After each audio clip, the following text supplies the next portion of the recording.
This is dynamic warm up for runners and triathletes. First exercise is going to be forward scoops. I like to start out with this one just to warm up the posterior chain. You got your calves and your hamstrings that tend to get very tight with running. So start with that, very low impact. Next, we're getting into quad pull and reach. This is one that I used to use a lot as a swimmer. It just really gets that nice long line through the whole body, through your back, through your quads, everything feeling nice and loose with that big reach and working on some balance. The next one is going to be grab your shin and twist. Also working on balance. Make sure that you always establish balance before you go into that twisting motion. If you're one to struggle with balance, I would maybe skip this one or just grab the shin without doing the twist. Okay, you have to have really good control, engage your core during this one. Next, we have a single leg RDL. In this video, I noticed my back is a little bit more rounded than what I would normally do if I was doing a weighted RDL. But for just body weight, it's okay to curve the back a little bit. That can help loosen you up as well, stretch out the back muscles. But if you wanted a super flat back, you could just squeeze those shoulder blades together a little bit more. Another balancing exercise. All right, then we got hug your knee and lunge. So here we're just starting to activate those muscles, getting them fired up and going through full range of motion through the hip flexors.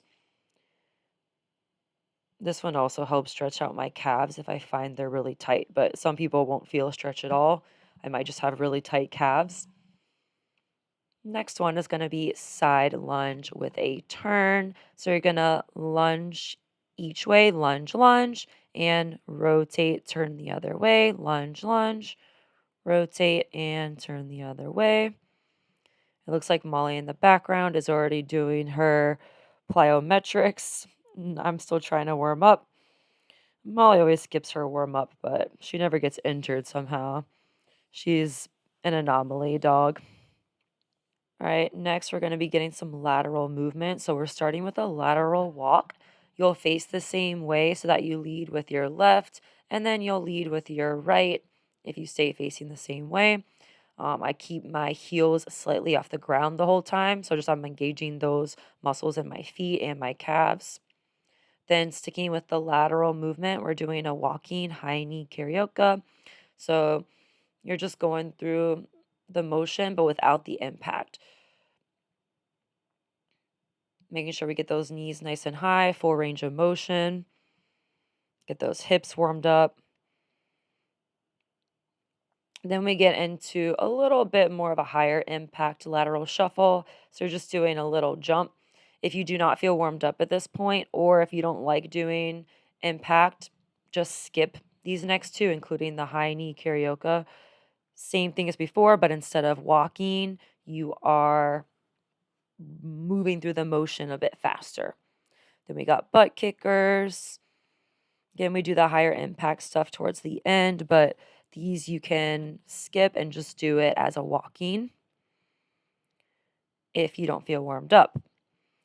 All right, then I like to end off with some backwards posterior chain engagement. So you got the backwards jog. And the last thing I like to end up just to stretch everything out again. Sometimes you'll feel a little tight with those more jumpy movements. I like to finish it off with backwards scoops. Just stretch out those hamstrings, stretch out those calves and Achilles one more time. And that is my dynamic warm up. Feel free to add or subtract based on your training needs.